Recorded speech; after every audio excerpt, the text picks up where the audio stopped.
औज़ुबिल्लाहिमिनश्शैतानिर्रजीम बिस्मिल्लाहिर्रहमानिर्रहीम रब्बे ज़िदनी इल्म। ऐ अल्लाह ताला मेरे इल्म में इजाफ़ा फरमा और मुझे सच बोलने की तौफीक अता फरमा। अस्सलामुअलैकुम जिन जान पाकिस्तान जी।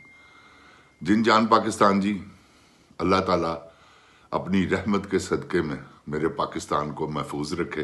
वो एक गोली क्यों चलाई? ऐ दस वज़ीर आज़म, तैनूं शर्म नहीं आई? और सिपा सलार साहब, तुसी भी कमाल आर्डर दिते ने। वाह, ਤੁਹਾਡੇ ਆਰਡਰ ਤੋਂ ਬਗੈਰ ਤਾਂ ਨਹੀਂ ਨਾ ਚੱਲ ਸਕਦੀ ਸੀ ਗੋਲੀ। ਤੁਸੀਂ ਫੌਜ ਪ੍ਰੋਵਾਈਡ ਕੀਤੀ। ਉਹ ਜਿਹੜਾ ਬ੍ਰਿਗੇਡ ਹੈਗਾ ਸੀ, ਉਸ ਬ੍ਰਿਗੇਡੀਅਰ ਸਾਹਿਬ ਨੇ ਜਿਹੜਾ ਤੁਸੀਂ ਉਹ ਬੁਲਾਏ ਨੇ ਕਮਾਂਡੋ, ਜਿਨ੍ਹਾਂ ਨੇ ਫਾਇਰਿੰਗਾਂ ਕੀਤੀਆਂ, ਜਿਨ੍ਹਾਂ ਨੇ ਇਨਸਾਨੀ ਜਾਨਾਂ ਦਾ ਜ਼ਿਆ ਕੀਤਾ, ਤੁਸੀਂ ਆਪਣੇ ਭਰਾਵਾਂ ਕੋਲੋਂ ਭਰਾ ਮਰਵਾਤੇ ਨੇ।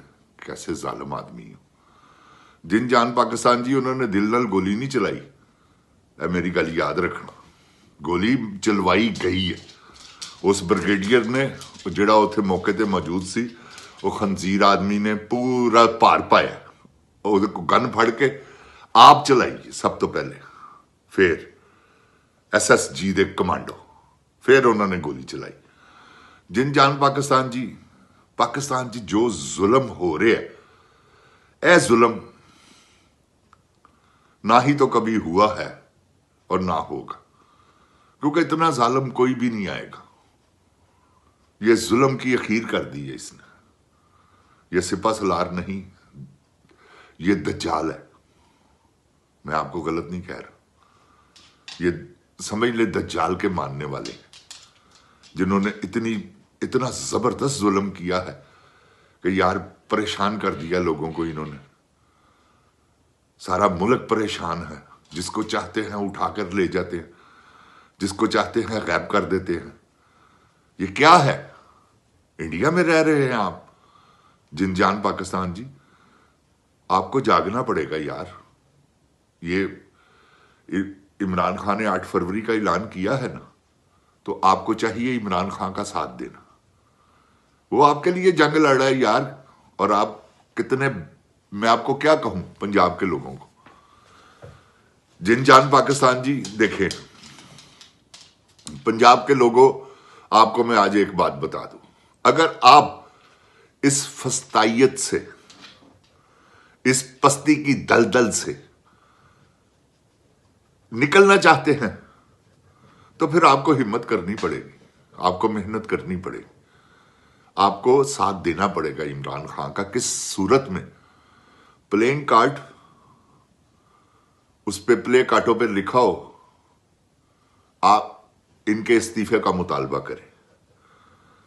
जब इंग्लिश में भी लिखे उस पे कि गो जर्नल गो, उसके बाद उसके पे भी लिखे वजीर आजम के बारे में कि तुम भी जाओ।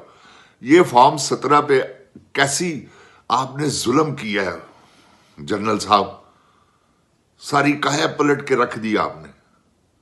आपको शर्म नहीं आई? आपने सोचा नहीं कि ये क्या होगा आगे? इतना भी इश्क में दीवाना होना, क्या पागल हो गए आप? दुनिया में और औरतें नहीं, यहां तो फिर उसने आपकी जबरदस्त किस्म की गंदी वीडियो बनाई हुई जिसका नाम है मरियम। क्यों? कि ये उसका वतीरा है, उसका शौक भी है और उसका पैशन भी है। वो इस बात को बड़े समझ लें, ये कि वो फख्र समझती है कि मेरे पास गंदी वीडियो है।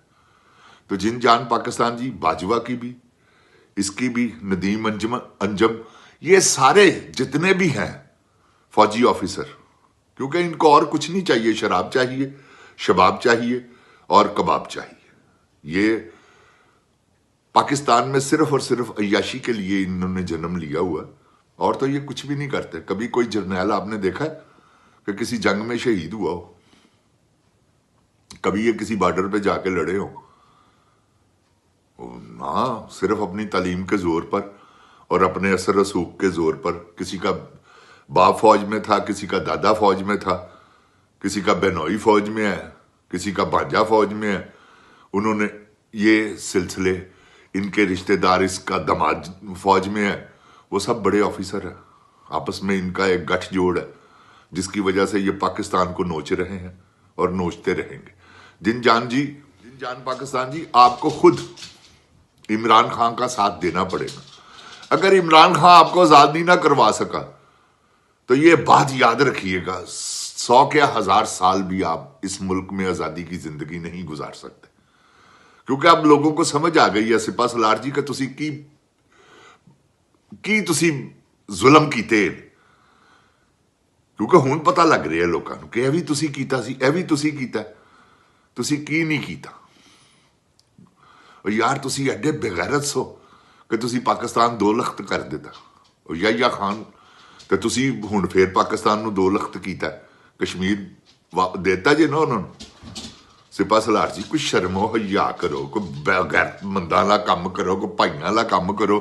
इस खच दे पिछे लग के तुसी की पाकिस्तान च तूफान चुके ने।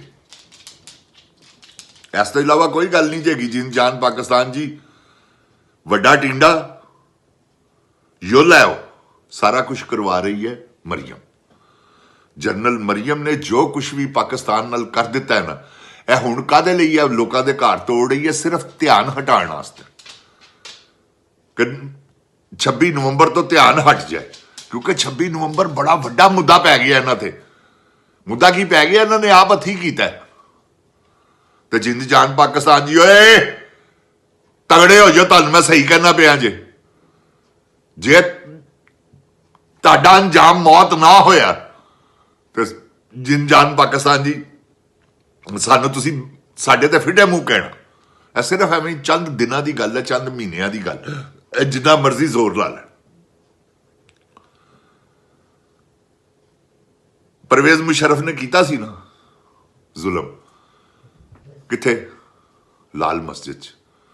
ते देखो उहदा की अंजाम होया। मर के वापस आया वो पाकिस्तान की धरती उत्ते दबन वास्ते उन्होंने बुलाया। तो इस तरह ही आसम मुनीर साहब की कल की गल है, परवेज मुशर्रफ हुक्मरान सी इस मुल्क का, अज जो मड़ा मिट्टी के थले है, तुहानू ख्याल ही नहीं आ रहा, क्योंकि तुसी सोच लिया मरना तो है ही है, तो चलो कोई गल नहीं की उत्ते जाके निबड़ लांगे। उत्ते जाके निबड़िया नहीं जाना। तुहानू इत्थे देखो की हुंदा, आ तुसी उत्ते दे ख्वाब वेखणे छड्डो। जिन जान पाकिस्तान जी, इन्होंने जो कुछ भी किया है, बाखुदा ला इलाहा इल्लल्लाह मुहम्मद रसूलुल्लाह, मैं आपको गलत बयानी नहीं कर रहा, इन्होंने तारीख लिख दी है जुल्म की।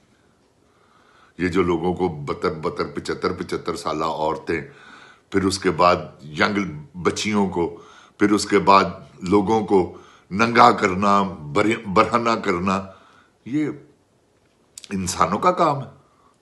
ऊपर से इतने बड़े मनसब पर बैठकर आप ये हरकतें कर रहे हैं, आपको शर्म आनी चाहिए। जिन जान पाकिस्तान जी, इंशाल्लाह इनसे निपटेंगे, इनकी माफी नहीं है। आप अल्लाह ताला के फजलो करम से देखिएगा, थोड़े दिनों की बात है, ये काया पलटने वाली है। ये बिसात अब खत्म होगी जो इन्होंने 75 साल से बिछाई हुई।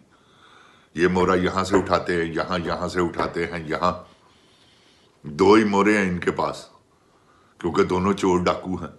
आपको पता है जरदारी सबसे बड़ा डाकू, और अपने बेटे को वो कैसे प्रमोट कर रहा है, करवा रहा है। जरदारी पागल दिया पुत्रा, पागल होया है, ट्रांसजेंडर तू साडे मथे ला रहे, इनू अपनी बेबे को रख, अपने नाल सीने नाल ला के रख। यह जनाना सानू नहीं चाहिए, पता नहीं है किन्ना बेशर्मा बगैरता नूं यह जनाना चाहिए। उन्होंने भी जम्मण वाली ते लानत, ਜਿਹੜੇ 17 साल के हो गए ਉਹਦੇ ਪਿੱਛੇ ਖਲੋ ਜਾਂਦੇ ਨੇ। ਫਿੱਟੇ ਮੂੰਹ ਤੁਹਾਡਾ ਬਗੈਰਤ ਦਿਓ ਬੱਚਿਓ। ਤੇ ਜ਼ਨਾਨਾ ਬੰਦਾ ਵਜ਼ੀਰ ਆਜ਼ਮ और पाकिस्तान वर्गे मुल्क का जिहड़ी शेरे बब्बर कौम है, और तुहानूं मैं एक गल दसां, सुनो जरनैलो, जंग लग गई इंडिया नाल, रब्बे रहीम कादर करीम रहमानो अजीम अल्लाह सुभान व तआला दी कसम खा के कहना तुहाडी लोड़ ही नहीं पैनी जे सानू। तुसी उथे बैठ के कीड़ी काटा खेडना, देखना आवाम की हाल कर दी है। और जिंद जान पाकिस्तान जी शेर, मैं कलमा पढ़ के कहना, मैं उस वेले मेरी 11 साल उम्र सी जिसले पाकिस्तान इंडिया की जंग हुई है। 1971 ਦੀ ਖੁਦਾਏ ਅਜ਼ੀਮ ਦੀ ਕਸਮੇ ਡੰਡੇ ਤਿਆਰ ਕੀਤੇ ਸਨ ਕਿ ਅਸੀਂ ਬਾਰਡਰ ਤੇ ਜਾਣ ਗਏ ਆ ਅਸੀਂ ਸਮਾਨ ਲੈ ਕੇ ਚਨੇ ਗੁੜ ਕੱਪੜੇ ਪਤਾ ਨਹੀਂ ਕੀ ਲੈ ਕੇ ਸਮਾਨ ਗਏ ਆ ਅਸੀਂ ਕਿਉਂਕਿ ਫੌਜੀਆਂ ਨੇ ਮੰਗਿਆ ਹੀ ਐ ਸੀ ਤੁਸੀਂ ਯਕੀਨ ਕਰੋ ਲਾ ਇਲਾਹਾ ਇल्लल्लाह ਮੁਹੰਮਦ ਰਸੂਲullah ਕੋਈ ਦੁਨੀਆ ਸੀ ਜਿਹੜੀ ਕਹਿੰਦੀ ਸੀ ਅਸੀਂ ਬਾਰਡਰ ਤੇ ਜਾਣਾ ਫੌਜ ਨੇ ਰੋਕਿਆ ਕਿ ਜਾਓ ਅਸੀਂ ਆਪੇ ਹੀ ਨਿਬੜ ਲਾਂਗੇ ਉਹ ਜਿੰਜਾਨ ਪਾਕਿਸਤਾਨ ਜੀ ਕਿਹੜਾ ਦੌਰ ਹੈਗਾ ਐ ਜ਼ਰਾ ਵੀ ਐਂ ਕਰਕੇ ਆਰਡਰ ਕਰੇ ਦੇਖੋ ਅੱਲਾ ਦੀ ਮਿਹਰਬਾਨੀ ਨਾਲ ਲੋਕਾਂ ਦੇ ਘਰੋਂ ਤਿਆਰਾ ਸ਼ਿਕਨ ਤੋਪਾਂ ਨਾ ਨਿਕਲ ਤਿਆਰਾ ਸ਼ਿਕਨ ਅਸਲੇ ਨਾ ਨਿਕਲਣ ਤੇ ਮੇਰਾ ਨਾਂ ਬਦਲ ਦੇਣਾ ਉਹ ਆਪਸ 'ਚ ਨਹੀਂ ਮਾਨ ਹੈਗੇ ਇੱਕ ਦੂਸਰੇ ਨੂੰ ਮਾਰਦੇ ਫਿਰਦੇ ਨੇ ਇੰਡੀਆ ਨਾਲ ਜਿਸਲੇ ਲੜਾਈ ਹੋਏਗੀ ਤਾਂ ਕੀ ਹਾਲ ਕਰਨਗੇ ਸਾਨੂੰ ਫੌਜ ਇਹੋ ਜੀ ਫੌਜ ਨਹੀਂ ਸਾਨੂੰ ਚਾਹੀਦੀ ਜਿਹੋ ਜੀ ਹੁਣ ਤੁਸੀਂ ਬਣ ਗਏ ਬਲਕਿ ਬਣ ਤਾਂ ਤੁਸੀਂ ਸ਼ੁਰੂ ਤੋਂ ਹੀ ਗਏ ਹੋ ਹੁਣ ਤੁਸੀਂ ਓਪਨ ਹੋ ਗਏ ਹੋ ਜਿਨ ਜਾਨ ਪਾਕਿਸਤਾਨ ਜੀ ਅੱਲਾਹ ਤਾਲਾ ਪਾਕਿਸਤਾਨ ਦੇ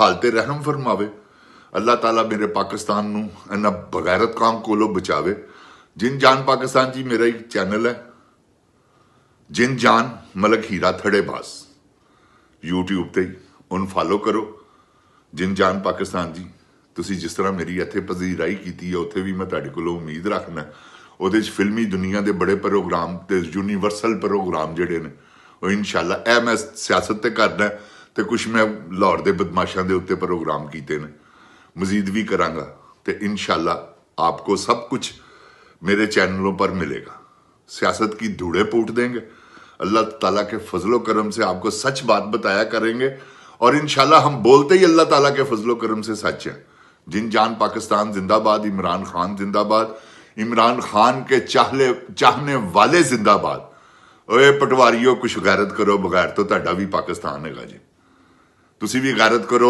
ਪੀਟੀਆਈ ਵਾਲਿਓ ਪੰਜਾਬ ਵਾਲਿਓ ਕੋਈ ਗੈਰਤ ਕਰੋ ਨਿਕਲੋ ਬਾਹਰ